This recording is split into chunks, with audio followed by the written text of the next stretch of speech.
ఈ వారమంతా జరిగినటువంటి సంఘటనలు మీ అందరికీ తెలుసు. సంఘం చాలా కలవరానికి గురైంది. సంఘం చాలా ఏడ్చింది. చాలామంది ఇప్పటికీ దేశ విదేశాల నుండి ఫోన్లు చేస్తూ సెమినార్లో 2 నెలల క్రిందట మన మధ్యలో వాడబడినటువంటి వ్యక్తి సడన్గా ఇలాగా వెళ్ళిపోవడం అనే దాన్ని జీర్ణించుకోలేకపోతున్నామని చాలామంది బాధపడుతున్నారు. అలాగే నాకు కూడా చాలామంది జాగ్రత్తలు చెప్తున్నారు. అన్న, మీరు ఒంటరిగా ఎక్కడికి వెళ్ళకండి, మీరు జాగ్రత్తగా ఉండండి, మీరు వెళ్ళేటప్పుడు మనం వాళ్ళని వెంట పెట్టుకుని వెళ్ళండి. ఇలా అంటే అంతగా భయాందోళనలకు సంఘం లోనైంది. దీనికి కారణం ఏంటంటే, నేను మొదట చాలాసార్లు మీ అందరికీ చెప్పాను, సేవకుడు అనేవాడు సత్యవాక్యాన్ని సరిగా నేర్పిస్తే సంఘం చాలా బలంగా ఉంటుంది. ప్రకటించేవారు పంపబడని ఎడల వారు ఎట్లు విందురు, ప్రకటించేవారు ఉండాలి. అందుకే సువార్త ప్రకటించేవారి పాదాలు సుందరములు అన్నాడు. మందకు కాపరి ఎంత ముఖ్యమో సంఘానికి సత్యవాక్య ప్రబోధానికి, సత్యవాక్యంలో సమాజాన్ని నడిపించడానికి, నిత్యజీవ ప్రయాణంలో సంఘానికి కాపరి అంత ముఖ్యం. అందుకే మీ పట్ల మీ పక్షంలో నాయకులుగా ఉన్నవారిని మీరు బాధ పెట్టక అన్నాడు గ్రంథంలో. నాయకులుగా ఉన్నవారు మీ వలన ఇబ్బంది పడక, మీ వలన బాధపడక, వారు సక్రమంగా మిమ్మల్ని నడిపించినట్లు వారి మాట విని వారికి లోబడి ఉండండి అనే సందర్భాలు మనకి దైవ గ్రంథంలో కనబడుతూ ఉంటాయి. చాలామంది ఒకటే ఆశగా ఎదురు చూస్తున్నారు. 29 తర్వాత అన్నయ్య ప్రణాళిక ఏంటనేది చెప్తా అన్నారు కదా, 29 తర్వాత ఏం చేద్దాం అనేది మాట్లాడుతూ అన్నారు కదా, అసలు 29 తర్వాత ఏం చేద్దాం, ఏం చేస్తారు అని. యాక్చువల్లీ నాయకులందరూ, నాతో పాటుగా టచ్లో ఉన్నటువంటి యావత్ క్రైస్తవ సమాజంలోని పెద్ద పెద్ద నాయకులందరూ ప్రతిరోజు నాతో మాట్లాడుతూనే ఉన్నారు. నేను వారితో మాట్లాడుతూనే ఉన్నాను. అలాగే కొన్ని గ్రూప్స్ క్రియేట్ చేశారు. ఆ గ్రూప్స్ ద్వారా ఏ నిర్ణయం తీసుకోవాలి, ఎలాంటి స్టెప్ తీసుకోవాలనేది చర్చిస్తూ ఉన్నారు. అయితే 29 వరకు కూడా పోస్ట్ మార్టం రిపోర్ట్ కోసం వెయిట్ చేశాం. పోస్ట్ మార్టం రిపోర్ట్ వచ్చిన తర్వాతే ఏదైనా నిర్ణయం తీసుకుందాం. మనం ప్రశ్నించేదైనా, అడిగేదైనా, ఎక్కడికైనా వెళ్ళేదైనా అవన్నీ 29 తర్వాత ఆలోచన చేద్దామని అందరం కూడా నిర్ణయం తీసుకున్నాం. అయితే నిన్న పోస్ట్ మార్టం రిపోర్ట్ వస్తుందని ఆశపడ్డాం, రాలేదు. వారు ఇవ్వలేదు. ఒంటి మీద గాయాలు ఉన్నాయి, అవి ట్రేస్ చేసామని చెప్పారు.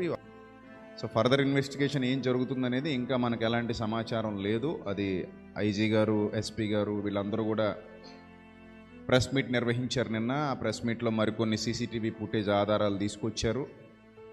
ఆ సీసీటీవీ ఫుటేజెస్లో ఏమున్నాయని చూపించారు. అందులో కూడా మరిన్ని అనుమానాలు రేకెత్తేలాగా కొన్ని డౌట్స్ వాళ్ళే రేజ్ చేశారు.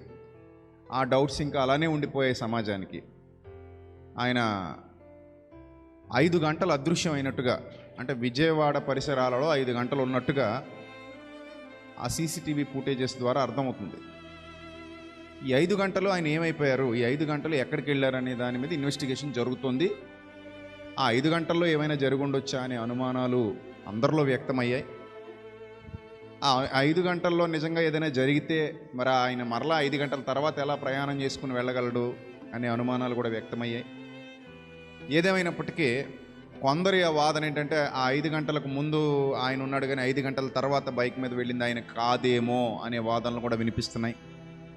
దానికి కొంతమంది సోషల్ మీడియాలో ఫోటోలు పెట్టి, ఈ ఫోటోలో ఉన్న వ్యక్తి ఒకలా ఉన్నాడు, ఈ ఫోటోలో ఉన్న వ్యక్తి మరోలా ఉన్నాడు, ఆ తర్వాత బైక్ నడిపింది ఆయన కాదేమో, అసలు ఆయన అయితే ఖచ్చితంగా హెడ్లైట్ బాగు చేసుకునే వెళ్తాడు, ఆయన అంత తెలివి తక్కువవాడు కాదు అనే మాటలు వినిపిస్తున్నాయి. తర్వాత ఈ బ్లింకర్ వేసుకుని వెళ్ళడం అది పక్క ప్లాన్లో భాగం అన్నట్టు కొందరు అంటున్నారు. ఇలా ఇంతమంది రకరకాలుగా సోషల్ మీడియాలో రకరకాల వాదనలు వినిపించడం మనం చూస్తున్నాం. ఏదేమైనా పోలీసు వారి సమగ్ర దర్యాప్తు, పోలీసు వారి సమగ్ర విచారణ అనంతరమే ఏదైనా నిర్ణయం తీసుకోగలం. మనం చట్టాలని బలంగా నమ్ముతున్నాం, ప్రభుత్వాన్ని నమ్ముతున్నాం, చట్టాన్ని నమ్ముతున్నాం. నమ్మి వాళ్ళు ఏది చెబితే దానికి సహకరిస్తూనే వచ్చాం, సహకరిస్తూనే ఉన్నాం కూడా. రాత్రి కూడా నన్ను పోలీసు వారు పిలిచారు, అక్కడికి రమ్మన్నారు యాక్చువల్లీ సిట్ విచారణకి. సార్ ఒకసారి మీరు వచ్చి మీ దగ్గర ఏమైనా ఆధారాలు ఉంటే మాకు ఇవ్వండి సార్ అని అడిగారు. నేను అన్నాను, ఆధారాలు ఉంటే ఎంతసేపు ఎందుకుంటామండి, ఆ చేసిన వాడిని పిలకబట్టుకుని లాక్కొచ్చేస్తాం కదండి. చేసినోడు ఎవడైతే వాడి మీద చట్టపరంగా చర్యలు తీసుకుంటాం కదండి. మా దగ్గరేం ఆధారాలు లేవు, మా అనుమానాలు మాత్రమే ఉన్నాయి. ఆధారాలు మీరు ఏమిచ్చినా మేము స్వీకరించడానికి వీఆర్ ఆల్ రెడీ.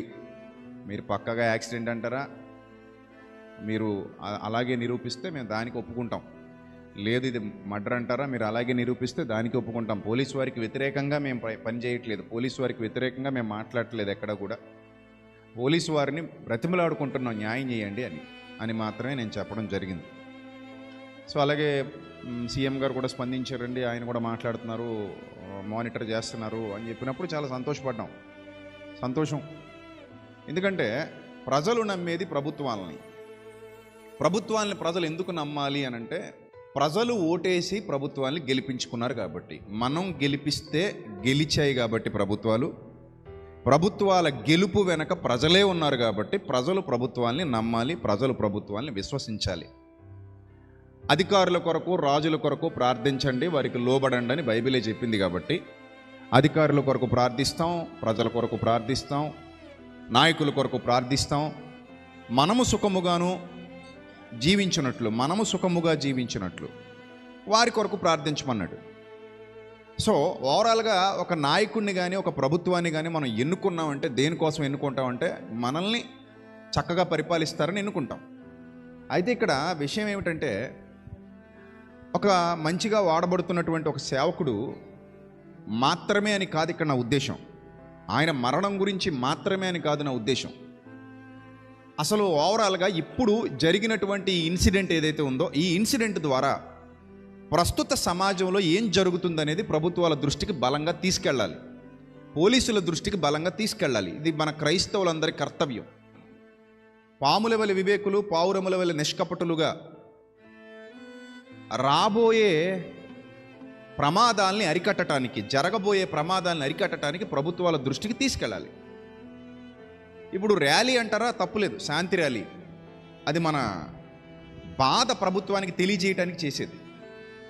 కొంతమంది మాట్లాడుతూ, మీకు శాంతి ర్యాలీలు అవసరమా, అపోస్తలు ఎవరైనా ఇలా చేశారా, ప్రారంభ సంఘ క్రైస్తవులు ఎవరైనా ర్యాలీలు చేశారా, వాళ్ళు ఎవరైనా నిరసన తెలియజేశారా? శాంతియుత వాతావరణంలో మన బాధను ఎక్స్ప్రెస్ చేయడం ఎప్పుడు తప్పు కాదు. ప్రశాంతమైన వాతావరణంలో మా ఇబ్బంది ఇది అని తెలియచేయటం, మాకు న్యాయం జరగాలి అని కోరటం, లేదా దయచేసి మమ్మల్ని దృష్టించండి, ప్రభుత్వాలు స్పందించి జరుగుతున్నటువంటి పరిణామాల మీద దృష్టి పెట్టండి, సోషల్ మీడియాలో ఏం జరుగుతుందో చూడండి, యూట్యూబ్ ఛానల్స్ ఏ విధంగా అన్నదమ్ముల మధ్య చిచ్చు పెడుతున్నాయో, మత సామరస్యాన్ని చెడగొడుతున్నాయో చూడండి, వాళ్ళు ఏ విధంగా రియాక్ట్ అవుతూ ఉగ్రవాద భావజాలంతో ప్రజల్ని దారి తప్పిస్తున్నారో చూడండి అని చెప్పటంలో ఏమాత్రం తప్పు లేదు.